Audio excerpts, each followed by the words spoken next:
विद्यार्थियों सादर नमस्कार। हम लोग गोदान पर परिचर्चा कर रहे थे और मैंने गोदान के अलग अलग अध्यायों के बहुत सारे वीडियो बनाकर अपलोड किए हैं। आपको वीडियो पूरा देखना है, लाइक करना है, सब्सक्राइब करना है, शेयर करना है और अपना मत रखना है। हमने कहा ना कि गोदान 1936 में प्रकाशित हुआ था और उसी वर्ष प्रेमचंद भी इस दुनिया से रुखसत कर जाते हैं। प्रेमचंद की कफन कहानी हो या फिर बड़े भाई साहब हो, उस लिहाज से यथार्थवाद और वास्तविक जीवन की तमाम विडंबनाओं को प्रेमचंद हमारे सामने अभिव्यक्त करते हैं। चाहे शतरंज के खिलाड़ी हो, बहुत ही प्रसिद्ध कहानी है उनकी। इस पर फिल्म भी बनी, अगर आपको देखना है तो आप यूट्यूब पे जाकर के देख सकते हैं। किस प्रकार से एक तरफ अंग्रेज फौज 1857 की क्रांति को आधार बनाकर लिखा उन्होंने, फौज लखनऊ पर चढ़ रही थी और जो उनके सिपह सालार थे वो शतरंज खेलने में व्यस्त थे और अंत में आपस में दोनों ही लड़ कट के मर जाते हैं, लेकिन अंग्रेज सेना के खिलाफ लड़ने के लिए वो तैयार नहीं है और बड़ा ही चुपचाप बगैर खून बहाए लखनऊ पर अंग्रेजों ने अपना कब्जा कर लिया था और नवाब वाजिद अली शाह को बंदी बना लिया था। तो ये भी एक समय था, विडंबना थी। प्रेमचंद इतिहास, समाज, संस्कृति, परंपरा, तमाम विषयों पर अपनी बात कहते रहे और लिखते रहे। इसलिए प्रेमचंद को समझना भारतीय समाज के तमाम अंतर विरोधों को समझना जानना भी है। तो गोदान उनका सबसे क्लासिक उपन्यास माना जाता है और कहा जाता है कि इसमें प्रेमचंद कोई समाधान प्रस्तुत करते हुए नजर नहीं आते हैं, यानी वो या आदर्श को छोड़ करके यथार्थ की तरफ आ जाते हैं। बाकी आप देखेंगे कि तमाम उपन्यासों में करके एक समाधान दे देते हैं कि इस प्रकार का हम रास्ता अपनाएंगे तो इस समस्या का अंत हो जाएगा, ठीक है। और समाधान देना लेखक का काम नहीं है, समाधान समाज देगी, व्यवस्था देगी, लेखक सिर्फ उससे उसको परिचित करवाएगा। तो यहाँ पर गोदान में भी कुछ ऐसा ही है। हम लोग होरी के बारे में बात की, धनिया के बारे में बात की, अब लाला पटेश्वरी के बारे में बात करेंगे कि किस प्रकार से होरी पहले ही गरीब है और उसकी आर्थिक स्थिति पहले ही खराब है।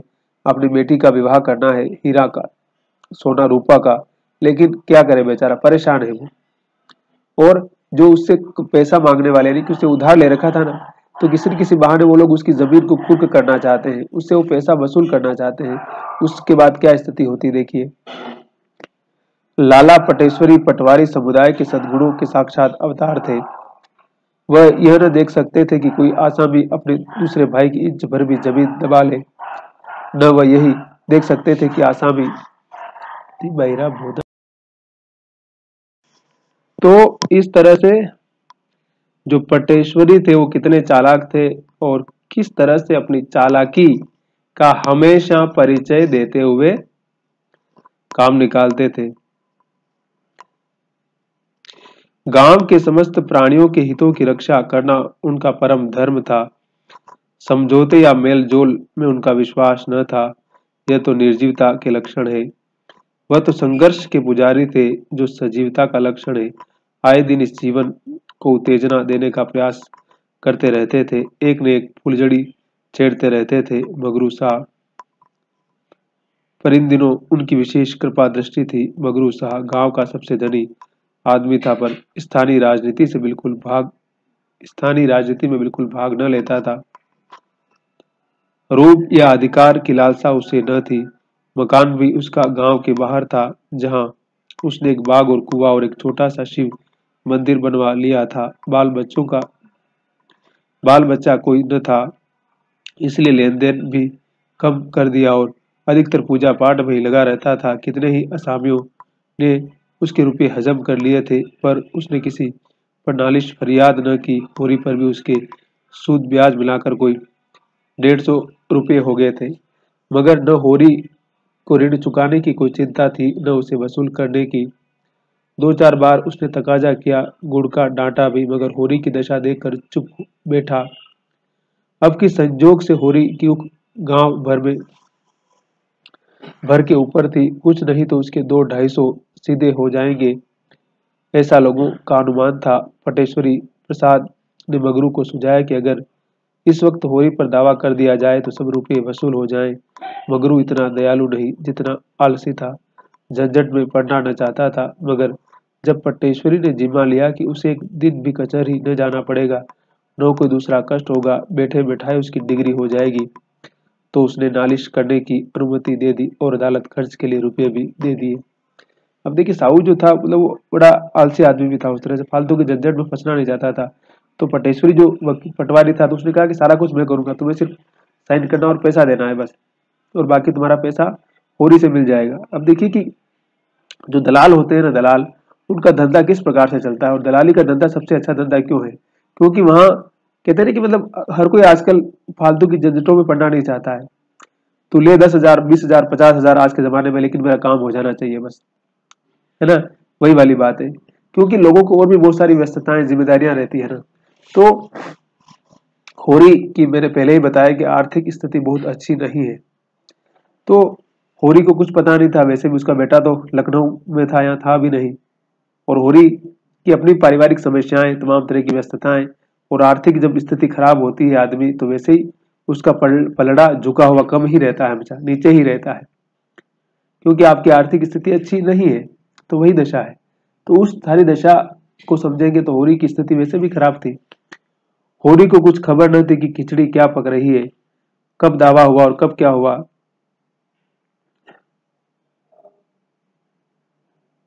वो तो सीधा आदमी था, लेकिन कर्जा तो उसके ऊपर था ना भाई। अब उसकी जमीन की क्या, वो उसकी मतलब गन्ने की कुर्की हो जाती है, सारा गांव जमा हो गया, लेकिन क्या होता? मगरू शाह के पास होरी जाता है, लेकिन कुछ भी नहीं होता है, क्योंकि पैसा तो देना पड़ेगा ना भाई। मगर मगरू साहब पूजा पर थे, मिल न सके, और धनिया गालियों की वर्षा करके भी वटेश्वरी का कुछ बिगाड़ न सकी। उधर उख 150 रुपये में नीलाम हो गई और बोली भी हो गई मगरू साही के नाम। कोई दूसरा आदमी न बोल सका। दाता दिन में भी धनिया की गालियां सुनने का साहस न था। धनिया ने होरी को उत्तेजित करके कहा, बैठे क्या हो, जाकर पटवारी से पूछते क्यों नहीं? यही धर्म है तुम्हारा गांव घर के आदमियों के साथ? होरी ने दृढ़ता से कहा, पूछने के लिए तूने मुंह ही कहाँ रखा हो? तेरी गालियां क्या उन्होंने न सुनी होगी? जो गाली खाने का काम करेगा उसे गालियां मिलेगी ही। तो गालियां भी देगी और भाईचारा भी निभाएगी। देखूंगी मेरे खेत के नगीच कौन आता है, नजदीक कौन आता है। बिल वाले आकर काट ले जाएंगे, तू क्या करेगी और मैं क्या करूंगा? गालियां देकर अपनी जीभ की खुजली चाहे मिटा ले, क्योंकि अब नीलाम होगी ना भैया, टू द प्रोसेस डाल दिया उन लोगों ने। तो जब फसल नीलाम हो जाती है तो फिर जो मिल मालिक ले जाएगा उसको भाई। इस तरह से होरी की फसल नीलाम हो जाती है। और होरी तो मैंने कहा ना कि हर बार नीलाम होता ही है बेचारा। उसकी स्थिति यह है कि वो कुछ भी नहीं कर सकता है, क्योंकि सब तरफ कर्जे के बोझ से तला दबा हुआ है वो। उसके पास जैसे किसी समस्या का कोई समाधान है ही नहीं है। क्योंकि किसान की स्थिति हमने पहले बताया ना कि भारतीय किसान के उसके बाद उस दौर में कहा जाता है कि वो गरीबी में पैदा होता था, गरीबी में जिंदगी जीता था, और गरीबी वापस अपनी औलादों पर छोड़कर मर जाता था। यानी कि उसका जो चक्र है वो बस गरीबी का ही चक्र है। उससे बाहर निकलने का उसके पास कहीं कोई रास्ता ही नहीं है। तो इससे भी किसान की जो दुर्दशा है, उसकी आर्थिक स्थिति है, उसका हम अंदाज लगा सकते हैं। मैं फिर कहता हूं कि आपकी आर्थिक दशा ही आपकी सामाजिक दशा को तय करती है। लोग उसी हिसाब से आपकी इज्जत करते हैं, उसी हिसाब से आपका सम्मान करते हैं। अब होरी को अपनी बेटी का विवाह भी तो करना था, और उसके लिए कर्जा जो ले रहा था वो उख के आधार पर ही मिल रहा था उसको। दुलारी उसको उख देख कर ही तो पैसा दे रही थी, लेकिन अब उख तो चली गई भाई। अब होरी अपनी समस्या का समाधान कैसे करे? अब रुपये किस जमानत पर लेकर आए उसे खुद समझ में नहीं आ रहा था, और शादी की तैयारियां चल रही थी। अब होरी अपनी पत्नी से आकर कहता है, दुलारी के सामने बहुत सारी बातें करता है, लेकिन दुलारी उसकी बातें सुनती नहीं है। होरी धनिया से कहता है कि अब क्या करें? तो धनिया कहती है कि अब क्या करें, तुम ही बताओ। फिर उसके बाद उनको जमीन गिरवी रखना पड़ता है, और वो कहती है कि अगर जमीन दे देंगे तो फिर क्या रहेगा हमारे पास, हम मजबूर हो जाएंगे, यही तो हमारी पुश्तैनी चीज है। लेकिन किसान के पास जैसे उसका अपना कुछ भी नहीं है। वो चाहे सारी उम्र अपना खून बहा बहा कर मेहनत करता रहे, लेकिन बदले में उसे जैसे कुछ भी नहीं मिलता है। धनिया ने आहत कंठ से कहा, कहना क्या है, गोरी बारात लेकर आएंगे, 1 जून खिला देना, सवेरे बेटी विदा कर देना, दुनिया हंसेगी, हंस ले, भगवान की यही इच्छा है कि हमारे नाक कटे, मुंह में कालिक लगे तो हम क्या करेंगे। तो देखिए बस मजबूरी, सब कुछ भगवान के भरोसे ही चल रहा है अभी, क्योंकि उसके बाद आपको बचाने वाला सिर्फ भगवान ही है। क्योंकि जब व्यवस्था सिस्टम में आप पूरी तरह से पीस चुके होते हैं तो फिर इंसान को सिर्फ और सिर्फ भगवान का सहारा ही रहता है। तो होरी और धनिया के पास सिर्फ भगवान का सहारा ही है। अब वो भगवान है कि नहीं है, इसके बारे में आप खुद विचार कीजिए। मैंने कहा ना कि कार्ल मार्क्स ने इस बात को बार बार कहा है कि मनुष्य और समाज और व्यवस्था की जो असमानता है उसका कारण कोई ईश्वर नहीं है, बल्कि इस व्यवस्था में जो असमान सिस्टम है, असमान वितरण है, उस कारण से सारी समस्याएं हैं। कि एक आदमी के पास पैसा दिन रात बढ़ता जा रहा है। हमारे शहर की खबर ले लीजिए आप, कि जो बनिया का लड़का था वो सरकारी नौकरी लगा था, उस नौकरी छोड़ दिया क्योंकि उसके पास इतना अथाह पैसा है। और हमारे जैसे लोग नौकरियां ढूंढ रहे हैं। हमारे जैसे लोगों की विडंबना है कि हम नौकरियां ढूंढ रहे हैं और हमें नहीं मिल रही है। विश्वविद्यालयों में, कॉलेजों में कितना भ्रष्टाचार और कितनी अप्रोच से नौकरियां मिलती है उसकी आप कल्पना नहीं कर सकते हैं। और अब तो इतनी सारी संख्या बढ़ गई है कैंडिडेट की कि कहीं खफाने के लिए जगह नहीं है। और वेतन आयोग आ रहे हैं तो हर कोई चाहता है कंफर्ट जोन की नौकरी करना, जहाँ आपको अच्छा पैसा मिलता है और काम कम रहता है और आराम की जिंदगी रहती है, सरकार की तमाम सुविधाएं रहती है ना। तो जब आपकी आर्थिक स्थिति अच्छी होती है ना तो बाकी बहुत सारी समस्याएं समझिए कि अपने आप हल सी हो जाती है। सहसा नोरी चुनरी पहने सामने से जाती हुई दिखाई दी। होरी को देखते ही उसने जरा सा घूंघट निकाल लिया। उससे संबंधी का नाता मानती थी। अब नोहरी जो भोला की नई पत्नी थी ना, जो नौखेराम क्या रहती थी, ऐश तो नौखेराम के साथ करती थी लेकिन पत्नी भोला की थी, तो बस उसका भी अपना जलवा था। तो होरी को थोड़ा मानती थी। तो होरी ने कहा कि हो सकता है कि नोहरी मेरी मदद कर दे, और नोहरी के पास पैसा काफी था। तो उसने निवेदन किया कि भाई बेटी की शादी करवानी है और हमारे पास तो पैसा नहीं है। तो नोहरी को हो सकता है दया आ जाए और कुछ काम बन जाए, लेकिन काम कितना बनता है वो तो होरी ही जानता है। हाँ, वर तो ठीक है, रुपए का बंदोबस्त हो गया तो इसी महीने ब्याह कर देंगे। नोहरी दिल की ओछी थी। इधर उसने जो थोड़े से रुपए जोड़े थे वे उसके पेट में उछल रहे थे। अगर वह सोना के ब्याह के लिए कुछ रुपया दे दे तो कितना यश मिलेगा, है ना। अब उसके पास कोई पैसा था भाई, तो सोच रही थी अगर मैं दे देती हूँ, कुछ मदद कर देती हूँ सोना की ब्याह के लिए जो होरी की बेटी थी, तो लोग मेरी वाहवाही करेंगे, मेरा नाम करेंगे कि कितना लोगों की मदद करती है, कितनी अच्छी महिला है। सारे गांव में उसकी चर्चा हो जाएगी। लोग चकित होकर कहेंगे नोहरी ने इतने रुपए दे दिए, बड़ी देवी है। और होरी और धनिया दोनों घर घर उसका बखान करते फिरेंगे। गांव में उसका सम्मान सम्मान कितना होगा, है ना। वो उंगली दिखाने वालों का मुंह भी सी देगी। गांव फिर किसकी हिम्मत है जो उस पर हंसे या उस पर आवाजें कसे। अभी सारा गांव उसका दुश्मन है, तब सारा गांव उसका हितैषी हो जाएगा। इस कल्पना से उसकी मुद्रा खिल गई। अब इसका देखिए, उसका अलग तरीका था, उसका अलग सोचने का आइडिया था कि अगर मेरी इज्जत खराब है यहाँ पे ना भाई, तो अगर मैं पैसा दे दूंगी तो सब लोग, मतलब मैंने कहा ना कि पैसा क्या नहीं करता है, पैसा शायद हमारे सारे पाप धो देता है।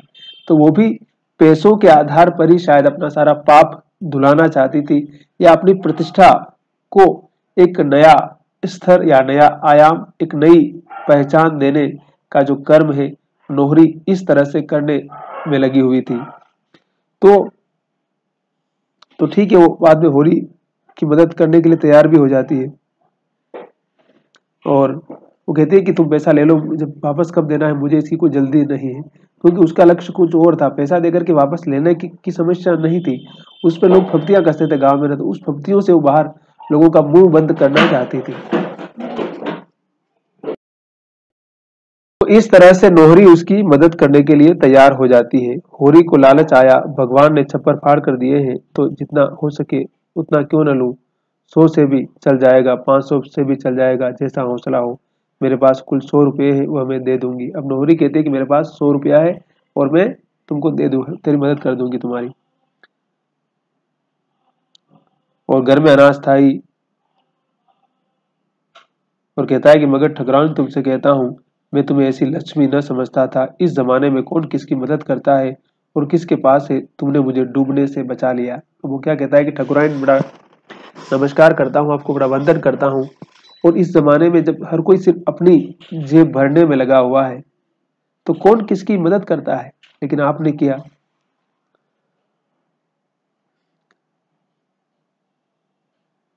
अब देखिए कि समझिए कि उसका सारा काम अच्छा हो जाता है होरी का। नोहरी क्या कहती है कि तनिक समझा देते रावत को, क्यों सबसे लड़ाई किया करते हैं। जब इन्हीं लोगों के बीच रहना है तो ऐसे रहना चाहिए कि चार आदमी अपने हो जाएं, और इसका हाल यह है कि सबसे लड़ाई सबसे झगड़ा। जब तुम मुझे पर्दे में ही नहीं रख सकते, मुझे दूसरों की मजदूरी करनी पड़ती है, तो ये कैसे निभ सकता है कि मैं किसी से न हंसूं न बोलूं, न कोई मेरी ओर ताके न हंसे। यह सब तो पर्दे में ही हो सकता है ना। तो होरी ने ठकुर स्वाति की, वह भोला की सरासर नादानी है, बूढ़े हुए हैं, अब तो उन्हें समझ आनी चाहिए, मैं समझा दूंगा तो सबर आ जाना, रुपये दे दूंगी। कुछ लिखा पड़ी, तुम मेरे रुपये हजम न कर जाओगे, मैं जानती हूँ। उसका घर आ गया, वह अंदर चली गई, होरी घर लौटा। ठीक है, अब होरी का काम हो जाता है, मतलब इतना भरोसे के साथ, इतना विश्वास के साथ उसको पैसा मिल जाता है ना कि मतलब उसका दिल एकदम बाग बाग हो जाता है। और होरी उसको समझाती है, उसके पति के बारे में भी बातें करती है कि बोलती है कि मैं बाहर जाऊंगी तो लोग बातचीत तो करेंगे मेरे से, और अगर मैं इतने पैसे वाली हूँ कि सिर्फ घर के अंदर हूँ, पर्दे में रहूँ, तो फिर मुझसे कोई बात भी नहीं करेगा। नौकरी स्वभाव की बड़ी अच्छी है, हेल्पफुल भी है, लेकिन वो कहते हैं ना कि मतलब अब लोग तो आप जानते हैं कि जब आप अपने खुददारी के साथ जिंदगी जीते हैं तो बहुत सारे आरोप प्रत्यारोप तो लगाते ही हैं। तो यहाँ पर क्या होता है, इसमें होरी, नोहरी और लाला पटेश्वरी किस प्रकार से सारा गेम सेट करते हैं। लाला पटेश्वरी ने उसकी जो उख थियरी, जो गन्ना था, उसको नीलाम करवा दिया। होरी की स्थिति खराब हो जाती है। अब पैसा कहाँ से लाए, क्योंकि उसको बेटी रूपा सोना का विवाह करवाना था ना, और उसकी सारी तैयारी हो चुकी थी। गोबर यहाँ पे था नहीं, तो क्या करता वो, तो फिर डोहरी से मदद लेकर के वो सारा काम कर रहा है ना। इस पूरे चैप्टर में हमने यही बात की। पिछले चैप्टर में हमने बात की थी कि नोहरी और नोखेराम का कुछ चल रहा होता है, लेकिन वो सब तो कहने की बातें हैं। तो कहने का मतलब यही है कि किस प्रकार से होरी की दूरदशा और नोहरी की मदद से कैसे काम हो जाता है, और होरी कहीं ना कहीं इस समस्या से उभर जाता है, लेकिन कर्जा तो उसे लेना ही पड़ता है। तो कर्जा जिस प्रकार से बढ़ता जा रहा है, तो अंत में जाकर के उसे अपनी जमीन तो बेचनी ही पड़ेगी। वो कितना भी बचाएगा, उससे बचना उसके लिए मुश्किल है। ठीक है, आपने पूरा सुना, उसके लिए बहुत बहुत शुक्रिया। हम अगले चैप्टर में गोबर की बात करेंगे कि गोबर लखनऊ चला जाता है, उसके बाद वहां पर उसके साथ क्या क्या होता है। जो इतना कॉन्फिडेंस से लखनऊ वापस गया था ना, अपने आप को बहुत शेर समझ करके, किस प्रकार से ढेर हो जाता है वो, उसका धंधा भी बंद हो जाता है, और पत्नी के साथ भी उसका झगड़ा हो जाता है रोज रोज। फिर वो ताड़ी पीने लगता है, और कहते हैं कि मतलब आदमी किस प्रकार से अपनी औकात बहुत जल्दी भूल जाता है, क्योंकि जिसने कहते हैं कि पहली बार कुछ पाया होता है ना, उसको जमीनी स्थिति का बहुत ज्यादा अंदाजा नहीं होता है। तो इसलिए आदमी को अपनी औकात कभी भूलना नहीं चाहिए, और हमेशा अच्छे से रहना चाहिए। और हमेशा कहते हैं कि जमीन से जुड़ा हुआ रहना बहुत जरूरी है, क्योंकि अगर हम अपनी औकात हमें पता रहेगी कि मैं उस जगह से आ रहा हूं, तो जिंदगी में वो चीजें हमेशा आपको याद दिलाएगी। चाहे आप दुनिया में आप कितनी भी बुलंदी छू लें आप, लेकिन आप हमेशा आपको उस जमीन से जुड़ा हुआ महसूस करेंगे, तो कभी आप हारेंगे नहीं, कभी पराजित नहीं होंगे, और कभी आप बर्बाद नहीं होंगे वापस। यानी कि सफल होने के बाद बर्बाद होना एक बहुत बड़ी विडंबना है। विनोद कांबली जैसा बड़ा क्रिकेटर देखिए, आज उसकी क्या स्थिति, बीमार हो गया पूरी तरह से। मतलब एक जमाने में उसकी मतलब बुलंदियां थी, और आज ये कि वो मतलब हर चीज के लिए मोहताज हो गया, शरीर भी उसका साथ नहीं दे रहा है। तो कुछ जिंदगी इस प्रकार की होती है कि अगर आप यहाँ पर कोई इस प्रकार की रहमत होती है, तो हमें अपनी औकात नहीं भूलना चाहिए। शायद गोबर भी भूल गया था, अपने माँ बाप को भूल गया, सबको भूल गया, इसलिए इस ट्रेजेडी में फंस गया।